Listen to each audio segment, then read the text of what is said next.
Assalamualaikum warahmatullahi wabarakatuh. Shalom, Om Swastiastu, Namo Buddhaya, Salve, dan salam sejahtera bagi kita semua. Perkenalkan, saya Muslim B. SAG GR, asal sekolah SDN Kotong, Kabupaten Manggarai Timur, Provinsi Nusa Tenggara Timur. Saat ini saya sedang mengikuti program pelatihan bakal calon kepala sekolah Provinsi Nusa Tenggara Timur Angkatan 1 kelas 3. Pada kesempatan kali ini, saya akan berbagi refleksi dari kasus yang terjadi di perpustakaan sekolah yang diambil dari bahan pelajaran pelatihan bakal calon kepala sekolah.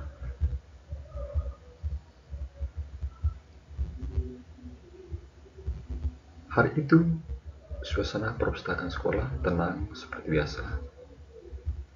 Rara mendapat giliran piket kebersihan. Beliau sedang merapikan meja dan kursi. Saat masuk ke bagian bawah meja, matanya tertuju pada sebuah dompet kecil berwarna coklat yang tergeletak di lantai. Ketika dibuka, ternyata ada sejumlah uang di dalamnya. Tanpa berpikir panjang, Rara langsung memasukkan dompet itu ke dalam tasnya. Dalam hatinya ia bergumam, "Wow, rezeki numpuk. Tidak ada yang melihat kok."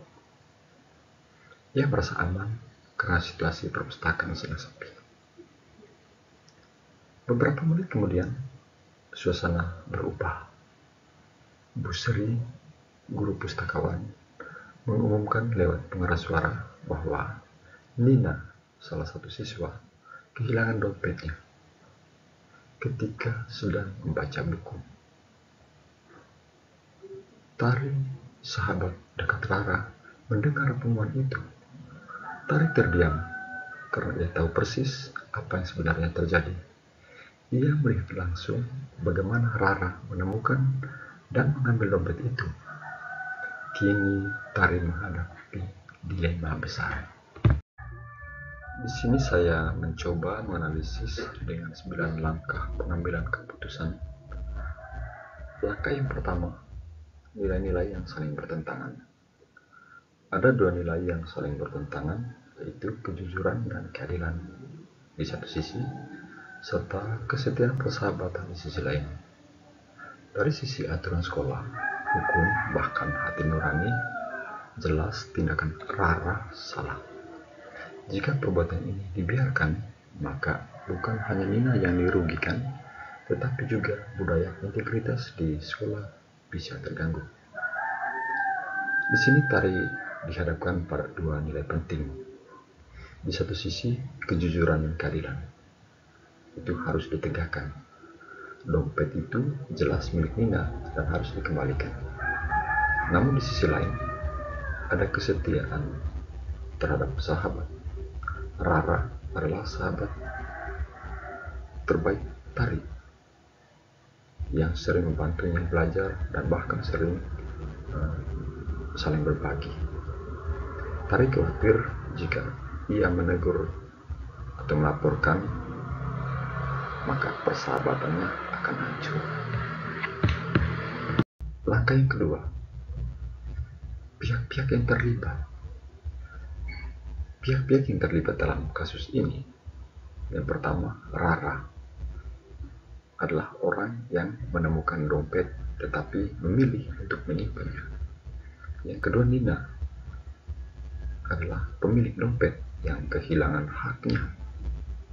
Yang ketiga, Tari adalah sahabat sekaligus saksi yang menghadapi dilema moral. Yang keempat, Bu Sri selaku guru pustakawan yang mengumumkan kehilangan. Dan yang kelima, lingkungan sekolah. Karena jika masalah ini dibiarkan atau tidak diselesaikan dengan jujur, maka akan berdampak pada budaya kepercayaan di sekolah. Lalu langkah yang ketiga, fakta-fakta yang relevan. Yang pertama, Rara menemukan dompet berisi uang di perpustakaan. Kedua, ia langsung memasukkannya ke dalam tas tanpa melapor kepada Bu Sri. Yang ketiga, Bu Sri mengumumkan bahwa ada siswa yang kehilangan dompet. Yang keempat, Tari melihat dengan jelas tindakan dari Raya. Yang kelima, Tari merasa serba salah karena terikat persahabatan dengan Rara. Lalu langkah yang keempat, pengujian benar atau salah. Untuk menilai, kita bisa melakukan beberapa uji. Yang pertama, uji legal, itu mengambil barang yang bukan miliknya, jelas itu termasuk pencurian. Yang kedua, uji regulasi. Di sini bertentangan dengan aturan sekolah yang menekankan kejujuran. Lalu uji intuisi. Hati nurani siapapun akan berkata bahwa tindakan Rara salah. Lalu kemudian ada uji publikasi. Jika peristiwa ini tersebar, maka nama baik Rara akan tercoreng, bahkan bisa merusak reputasi sekolah. Yang berikut ada uji panutan. Jika seorang guru atau tokoh teladan berada di posisi itu, mereka pasti akan mengembalikan dompet kepada pemiliknya. Langkah yang kelima, paradigma benar lawan benar. Ini bukan sekedar pertentangan benar lawan salah, melainkan benar lawan benar. Kebenaran versus kesetiaan. Melaporkan kebenaran berarti berpotensi mengorbankan kesetiaan pada sahabat. Kemudian individu versus kelompok. Rara mungkin merasa diuntungkan sebagai individu, tetapi Nina dan komunitas sekolah justru dirugikan. Langkah yang keenam, prinsip resolusi. Ada 3 prinsip yang bisa dipakai di sini. Yang pertama, rule-based thinking. Keputusan harus sesuai aturan. Artinya, dompet harus dikembalikan kepada pemiliknya. Yang kedua, care-based thinking. Keputusan harus dibuat dengan empati. Rara perlu diarahkan, bukan dipermalukan. Dan yang ketiga, and-based thinking. Yang dilihat adalah hasil akhir. Jika kejujuran ditegakkan, maka kepercayaan dan integritas sekolah akan terbangun.